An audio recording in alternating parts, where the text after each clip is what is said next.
Witches have always terrified me. Well, not always. My fear is a direct result of what I'm about to tell you. As a kid, I used to love the shore.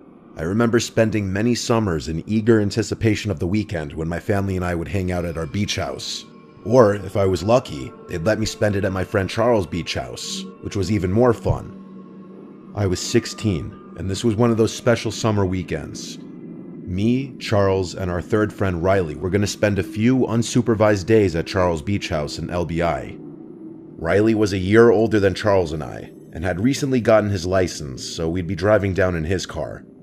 The drive down was fantastic. Riley was a pretty uncoordinated driver at the time, so most of the ride was spent laughing at him swerving and cursing the road. It was great. We got down to LBI in good time and immediately moved all of our stuff from the car to the rooms we'd be staying in. The layout of the house is important to the story, so I'll briefly mention it. There's a front door, a garage door which connects the back to the front yard, a back sliding door, and a back upstairs deck that connects the upstairs bedrooms. There's also a spiral staircase that allows you to go directly from the back deck to the ground, so you can enter and exit the house from upstairs. The house sits along a lagoon, meaning the back end of the house faces a narrow channel of water, with houses on the opposite side. We were at that ripe age where chasing girls was a priority, and a nice beach house all to ourselves was the perfect occasion. We spent a few hours figuring out which girls were down the shore at the time and talked to them on Snapchat. Finally, we found a group of 3 cute girls that said they'd be down to come kick back at Charles' house. I had more than enough weed to last us the weekend, and we had snagged a few bottles of our parents' alcohol before leaving. It was perfect. Things were going very well. The 3 girls, Rosie, Alexa, and Sophie, were fun and flirty, and the 3 of us could tell where the night would probably end up. At one point, the 6 of us decided to smoke in Charles' backyard pool. It was small, but it was perfect for 6 drunk kids. I remember the sight vividly. The gentle bay breeze blowing through my hair, the steam from the heated water rising slowly with the puffs of smoke from the joint. At our age, this was bliss. But then suddenly, Charles turned the music all the way down and stared over my shoulder into the darkness of the lagoon. Confused, I turned around, peering into the darkness.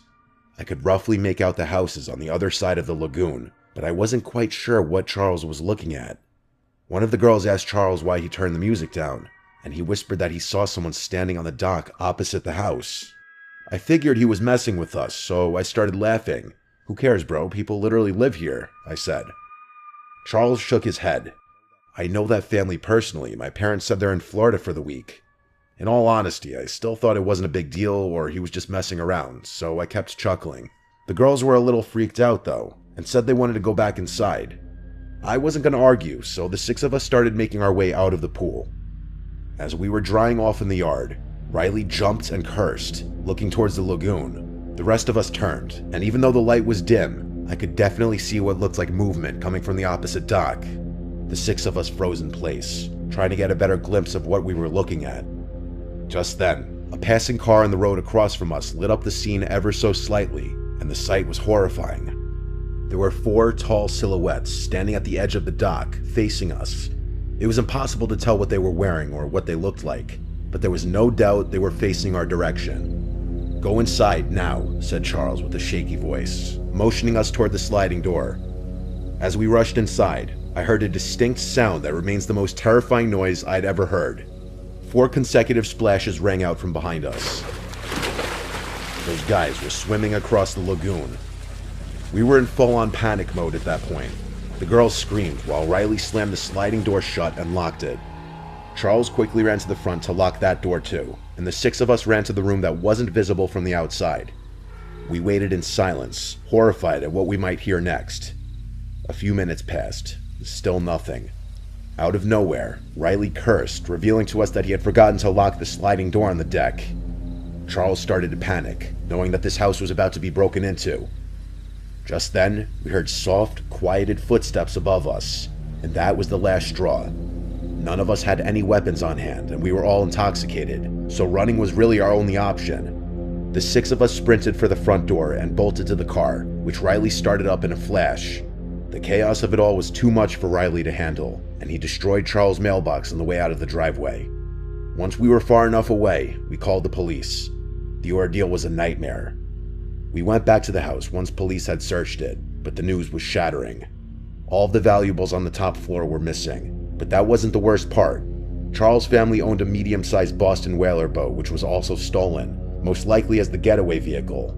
Charles' father tended to keep a spare set of keys inside a small hatch below the steering wheel, which the police concluded was how the culprits got away so quickly. How they knew where the key was hidden is something I still wonder. The police were never able to arrest the perpetrators, and likely never will. Charles, Riley, and I think whoever robbed the house might have been someone who knew Charles' family, and they knew where the key was, and the house was supposed to be vacant that weekend as well. It's been a long time since this chilling event took place, but I haven't let one day pass without locking every door and window in my home. Do yourself a favor and lock your doors at night.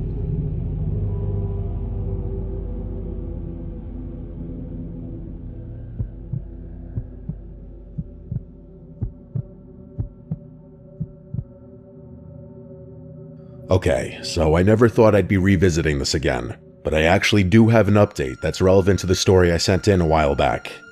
This update isn't exactly my story per se, but I'm gonna do my best to tell it, so bear with me. Before I get into it though, here's a quick recap of my original submission. When I was 16, I spent a weekend at my friend Charles' beach house in LBI with our other friend Riley.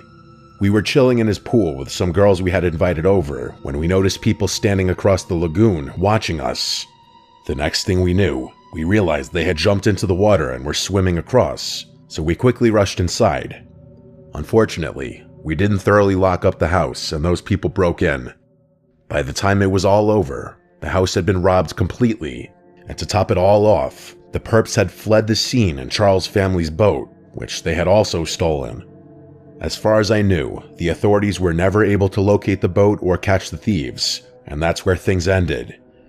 Admittedly, Charles and I fell out of touch after going to separate colleges and moving to different cities, so it's not like I was there to actively receive constant updates about the situation. But I recently caught up with Charles at a high school reunion we both coincidentally attended, which brings me to the following update. I wasn't even planning on going to the reunion, but my girlfriend convinced me it might be fun to see how everyone turned out, so I figured what the hell. I was flying solo, which is never fun, but the moment I stepped into the venue, I was pleasantly surprised to see that Charles was already there, talking to Riley and a few other guys from our friend group. It was a kind of cool but surreal moment all at the same time, seeing people you haven't spoken to in years that looked exactly the same but completely different, you know? I walked over and joined the circle, and it was actually really nice catching up. As the night went on, people started breaking off into smaller groups. Charles pulled Riley and me to the side and asked if we wanted to grab a drink at some random bar after things wrapped up. Riley couldn't for whatever reason. I think he had an early flight the next morning or something, but I was definitely game. So we end up at this little dive bar, just reminiscing about old times over a few beers. I can't exactly remember how, but that night at his beach house floated into the conversation. As soon as it did, Charles slapped the table like he suddenly remembered something he hadn't been thinking about. I should mention that I actually wrote some of this down in my notes app so I could tell the story as accurately as possible, or at least as accurately as Charles told me, because what he said next was pretty wild. So he starts explaining that his little brother Kieran is 19 now, and apparently he and his friends are way bigger troublemakers than we were back in the day. About a year ago, Kieran and two of his friends, without asking permission, decided to take the family's new boat out. This was their replacement boat, by the way, the one they got after the insurance payout from the stolen one. They took it out for what was supposed to be a late afternoon trip, along with a bunch of beer that they were going to drink while out on the water, which is obviously incredibly stupid and dangerous, not to mention illegal since they're all underage. But it gets worse. Charles said they were feeling adventurous, so they decided to anchor near Carvel Island. I had to look this up later, but apparently it's technically part of the Forsyth Wildlife Refuge, and you're not supposed to be there at night. Their plan was to anchor the boat as closely as they could safely get to it, kill the beers, then swim to shore and hang out on the island to watch the stars or whatever.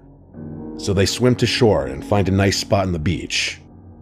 They're just sitting there waiting for the sun to go down, talking and whatnot, when one of Kieran's friends notices another boat that they hadn't seen before, anchored further down the shore. Kieran takes a closer look at this other boat, and from what Charles told me, he became convinced it looked exactly like their family's old Boston whaler, the one that got stolen. Now keep in mind, the boat is pretty far away and it's getting dark out, so Charles had a hard time believing his brother could be sure about it. But according to Charles, Kieran wouldn't even entertain the possibility that this was some random boat. So Kieran convinces his friends to swim out with him to get a better look at the boat. And that's exactly what they do. They swim all the way out there, and by the time they reach it, Kieran is 100% convinced that it's his family's old boat. Here's where it gets frustrating though. Kieran wanted to take pictures of the boat to show his parents, but they obviously hadn't brought their phones with them when they swam over, and by the time they would have swam back to their boat to get them, it would have been too dark to see anything clearly. One of Kieran's friends suggested calling the police, but Kieran and his other friend were terrified of getting in trouble. They had been drinking, they took the boat out without permission, and they were pretty sure they weren't even supposed to be at that island in the first place, so calling the cops was basically the last thing Kieran wanted to do. Instead, they decided to just swim back to their boat, drive it over to the other boat for some pictures, then figure out what to do once they got home. They swam back to the shore to cut out some of the swim, and as they were walking down the beach, one of Kieran's friends turned around and noticed a man walking towards them. Charles said that Kieran was positive the man picked up speed as soon as they turned around, like he was pursuing them. According to Kieran, this person also appeared to be holding a shovel, which was the scariest part. The boys ran, and the guy started running after them. They ran as fast as they could back to their boat, and Kieran looked back one more time to see that the guy was now running in the opposite direction, presumably back to his boat, which was significantly closer. The boys reached the boat and started leaving, but here's the thing. When you're operating a boat after sunset in New Jersey, there's all these regulations about how fast you can go and what lights you need to have on, so it wasn't like they could just gun it out of there. They had to follow the speed limits, which I can imagine made the whole thing even more nerve-wracking. That also meant no detour to check out the other boat. Charles said that Kieran described the ride back as the most tense thing he's ever experienced, and I believe it. Just knowing someone could be following you in the dark without being able to speed away. Kieran said he wasn't sure whether they were followed or not, but he could have sworn he heard the faint sounds of a boat somewhere in the darkness behind them. Once they made it back home, Kieran's friends again pushed him to call the police, but he still refused, saying he was more scared of his parents finding out what they had done than he was of whatever they saw on that island. The guilt ate him alive though, and he came clean to his parents the next day. All except the drinking detail, which Charles only found out because Kieran told him later. Charles said his parents were more furious at Kieran than he remembers them ever being at him, which is saying a lot. Charles' dad banned Kieran from using the house for the rest of the summer, among many other things. His parents ended up reporting what Kieran saw to the authorities, but Charles said nothing ever came of it, just like with our original incident. The police were all but useless. At that point in Charles' story, I had to interrupt him with a few questions, like how could the boat still be in use around LBI all these years later without anyone recognizing it, and why someone would anchor it so close to shore if it was really stolen. I wonder if the police ever searched the island for whatever that guy with the shovel was doing. Charles admitted he didn't have solid answers to any of those questions. His best guess about the boat was that whoever stole it might have stripped it or repainted it enough to avoid suspicion. It's not like every boat owner in the area has the registration numbers memorized, you know? As for why they'd anchor so close to shore, maybe they felt comfortable because it was a restricted area where most people wouldn't go. But my biggest questions were about the guy with the shovel. Charles just shrugged when I asked about that though, saying maybe he was burying something or digging something up. Either way, it spooked Kieran and his friends enough that they ultimately confessed to something Kieran would normally never tell his parents about, and that was pretty much it. Charles and I talked for a little while longer, and then it came time to leave, so we said our goodbyes. I still have no idea what to make of most of this, and hearing the story definitely didn't give me any closure about it. If anything, all it did was open up a whole nother can of worms that will most likely be left unresolved.